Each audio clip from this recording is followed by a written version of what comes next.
Cando quiera, Belén. Bueno, eu veño como portavoz do 15M de Monte Alto, tamén participo da plataforma Stop Desafiamentos, a pesar de que como plataforma, bueno, temos en Stop Desafiamentos temos sempre un montón de cousas en riba e a veces nos pasan cousas e non asinamos o manifesto, en que estamos totalmente de acordo. Ao final, bueno, vou vos ler un pouco o texto que acordamos na asamblea do 15M de Monte Alto e logo vos comento así un par de cousiñas que vemos por parte dos problemas da vivienda e demais con isto dos afiamentos. Entón, este é un pouco o texto que consensúa. Nos case 3 anos que ten de vida a Asamblea Popular de Monte Alto, participamos en distintas accións e movilizacións junto a asociacións en papéis desta cidade, que ao mesmo tempo amosou en non poucas ocasións o seu apoio ás reivindicacións de outros colectivos. É precisamente ese principio que resulta fundamental na nosa Asamblea, a solidaridade e o apoio mutuo. Sabemos por experiencia, porque o estamos a vivir día a día, que a xenofobia e o racismo aumentan en momentos de crise económica e social, e miramos con preocupación o auxe do populismo xenófobo en países próximos como Grecia ou Francia. Non é nada exótico ou gallego, no mesmo Estado español, en Valencia, por exemplo, bastante presente, están a agromar iniciativas de extrema dereita semellantes. Consideramos que é fundamental plantarse e enfrontarse á cultura da xenofobia, tanto máis repugnante cando é exercida polos propios organismos do Estado. Non podemos negar que vivimos nun Estado agresor e racista tras facer recorto das múltiples e variadas formas de presión xenófoba que pone en práctica ese dito sistemático e sistémico. Exemplos hai varios, non? Os centros de internamento para estranxeiros, os voos de repatriación forzosa, a negación da tarxeta sanitaria, as redadas racistas ou a violencia nas fronteiras. E onte, ainda saíron 2 noticias máis, o tema da segunda valla en Melilla, do lado de Marrocos, e o noso diante de Lampedusa, que, como falábamos antes, corresponde á mesma política europea, non? Pero por debaixo diso, de todo estes exemplos terribles, a lógica discriminatoria infecta os procedimentos burocráticos, as condicións de acceso aos servizos públicos en xeral, a cotidianidade mesma dunha xente que polo simple feito de ter nacido noutro lugar ve transformada a súa vida nunha perigosa carreira de obstáculos. A súa dignidade e os seus dereitos como seres humanos, xa non o comentaron antes, non computan nos cálculos políticos do estado no que vivimos.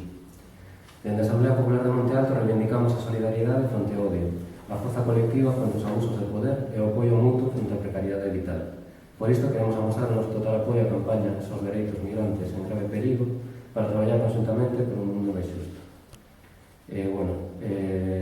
Esta é a parte do 15M. Estas persoas ven tanto de África como de Sudamérica, como de certas partes de Europa, etc. Se atopan con unha situación bastante complicada porque no momento en que a roda xira e o sistema supostamente vai ben, pois, por exemplo, os bancos non teñen problema en ofrecer produtos financeiros a calqueira, independentemente de que teñan as garantías de pago ou non. E, de feito, para unha persoa, eu me imagino, viaxar a Inglaterra e ter a posibilidade de acceder a unha cantidad de dinheiro suficiente para ter unha vivenda ou ter un coche, me permite integrarme mellor nesa sociedade. Pero é unha falsa promesa. E no momento no que estamos, todo eso caeu, a xente, as persoas migrantes, moitas delas a cargo de familias, teñen graves problemas por un lado, pola ausencia de traballo, polo tanto de ingresos, polas débedas que puderan contraer debido a falsas promesas dos grandes organismos financeiros. E, por outro lado, pola súa propia condición de migrantes, teñen ou non papéis, se lles complican sempre continuamente os trámites burocráticos de acceso e garantía dos seus dereitos, non? Que era un pouco o que comentaba antes, o que comentou. Si non hai unha consideración mínima, que é o mesmo que estamos a ver para as persoas, digamos, autóctonas, de que esa diferenciación ten sentido, de garantía da súa dignidade, dos seus dereitos humanos. No caso da poboación migrante, que é empregada continuamente como obxectivo, como maniquí contra o que pegar e contra o que apuntar todos os problemas que xurden, se sean pois, o problema da sanidade, se sean o problema do traballo, etc. etc.